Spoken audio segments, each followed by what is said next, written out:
Well, did you miss me, film buffs? I'm back. Yes, today is the last review that I'm doing today. Here once again at Team Sound Studios. This is Straight Shooter for episode, can you believe it, 23 of How I See It.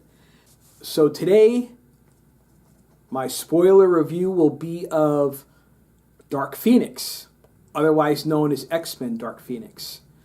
Now, since this is the first X-Men movie that I'm reviewing, because I'm kind of a new channel, I'll go into a bit of a backstory of me and the X-Men movies.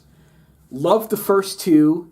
When I say the first two, I mean the 2000 X-Men movie and X-Men 2 after that. Last Stand was garbage. X-Men Origins was garbage. I dug the Wolverine, and I liked First Class.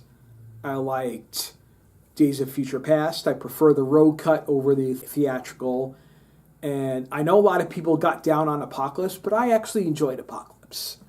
And I'm not going to get into a review of Apocalypse, but I'm just going to say that I enjoyed it. And Logan was really good too. So now we have the last hurrah for the Fox X-Men franchise, Dark Phoenix. And I think it was important to tell the story because they mucked it up so badly in The Last Stand. And the question on everyone's mind, I'm sure, is did they do the story justice? Did they tell the Dark Phoenix like it was in the comic books, like it was in the animated series? The answer, pretty close. Not quite. But it's a very hard story to adapt to live action. But what they did do is they made the origins of the Phoenix power cosmic, which they didn't do in The Last Stand. So I thought that was pretty cool. And anyway, let me start with my review. So who do we have in this movie? James McAvoy, who you know from my Glass review. I love James McAvoy. He's an awesome actor. You have Sophie Turner, plays Jean Grey. Nicholas Hoult plays Beast. You have Jessica Chastain, who plays a shape-shifting alien.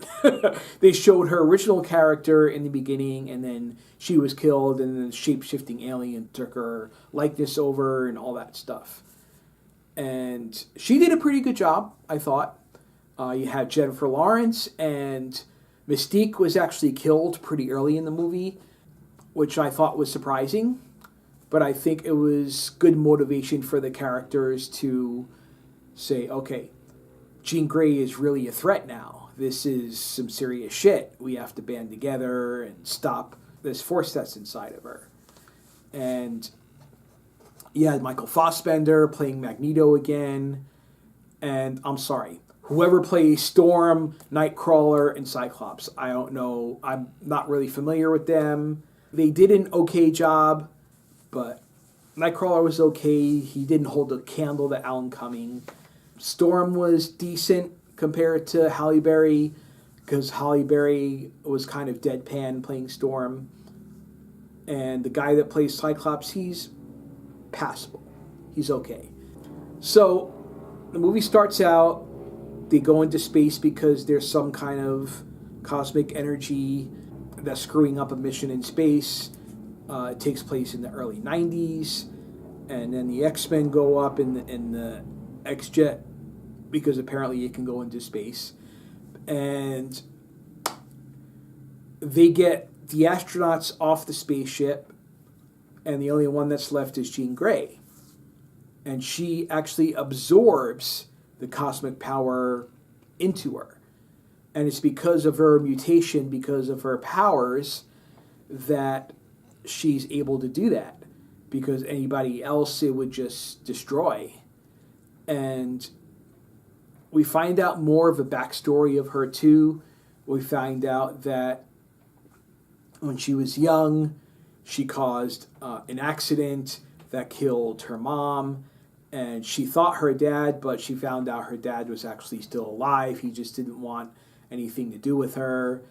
And Charles Xavier took him in and all this stuff. And they did a good job of telling her story in a way that the movie wasn't all about her, but you got to see why and how she is as powerful as she was in the movie. And the cosmic force inside her kind of takes control and makes her do things that she wouldn't otherwise do. Like it caused Mystique to get killed, it caused destruction around her, and she can't control it. And the thing about the shape-shifting aliens is that they've been tracking the cosmic force, and they're trying to control it so that they can re-terraform other planets and basically take them over. So the shape-shifting aliens are evil, and they're trying to control the power within Jean Grey, and Jessica Chastain is the main catalyst for that. She stays by her when she finds out that she has the power within her, tells her to let go, this is what you have to do. And meanwhile, Charles Xavier is trying to get into her head, saying you have to maintain control. There's this whole internal conflict within the X-Men.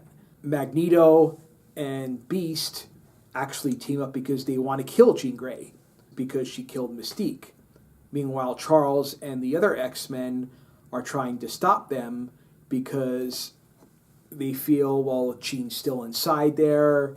We can't just destroy her. We can still save her. We can still help her and all that stuff. So it was cool to see because we got to see the X-Men versus the Brotherhood fighting each other to get to Jean Grey. The two teams actually went all out at each other until this government agency captures them and puts them on a train to imprison them, and then the shape-shifting aliens go onto the train. There's this big battle between all the mutants and the shape-shifting aliens. It culminates to a battle between Jean Grey and the aliens because she escapes from the train. And there's this really cool scene where they go up to her and she just like puts out her hand and they disintegrate. And she's just like killing the aliens left and right. And finally, Jessica Chastain's character, the shape-shifting alien, Jean Grey says to her, you want this power, you got it. And what ends up happening is she lets the cosmic force start to flow into the alien. But it starts killing things around her. So she goes up into space, and the cosmic force just lets go, kills Jessica Chastain's character, and it actually kills Jean Grey. So Jean Grey is dead, along with Mystique, and the end of the movie is they kind of leave off where they started, where there are some of the X-Men that are dead, but at the same time, there's an understanding between Charles and Magneto. You see them sit down and they're about to play chess together, which is really cool to see. Like, yes, they're frenemies. Magneto is an anti-hero, and Charles is always trying to be good, so they butt heads a lot. But they're still friends, and they still have a lot of respect for each other, which is cool to see. They pretty much nail it in the coffin for the previous timeline, where up until X3, there's nothing that's similar about the timeline from then to the timeline now, which I can understand. X-Men 3 didn't end up very well, and there isn't really much that you have to keep the same from the first two. I mean, people will say there's no Wolverine in this movie, but come on. He's been in every X-Men movie since they started, and he's just not in this one. But I don't think he needed to be. I think the movie did fine without him. I know there are a lot of people hating on the movie, just like a lot of people hated on Apocalypse, but just like Apocalypse, I enjoyed it. I thought it was decent. I think if people actually bother to go see it, rather than just trolling online and say, ha ha ha, Apocalypse sucked, this is suck, stupid Dark Phoenix, this movie sucks, Fox sucks, whatever, go screw yourself, okay? Just go see the movie. See for yourself. Maybe you'll enjoy it. Maybe you won't, but you can't really talk about a movie that you haven't seen. I actually watched it, and I had a good time. I thought it was enjoyable. Was it a perfect movie? No, it wasn't a perfect movie. Could it have been better? Yes, of course, it could have been a little bit better, but I think in general, they did a good job and they kept it consistent with the X-Men movies up until then. There was good battle sequences between the X-Men. There was good battles between them and the shape-shifting aliens. Jean Grey using her powers was pretty awesome to see. I don't know what else I can say. It was a good movie to me. I think I'm going to give it a B+. I'll definitely be owning it when it comes out on disc. People might disagree with me. I don't care. I enjoyed it. I thought it was decent. That's how I see it, like I always say. All right, that's the last review for today. If there's a break in between my reviews, I'm always going to be here, whether it's bi-weekly or a month later or whenever I see another movie. But I'm always going to tell you how it is. So please like, subscribe, comment, let me know what you think, and keep watching. Thanks so much, guys. Take care.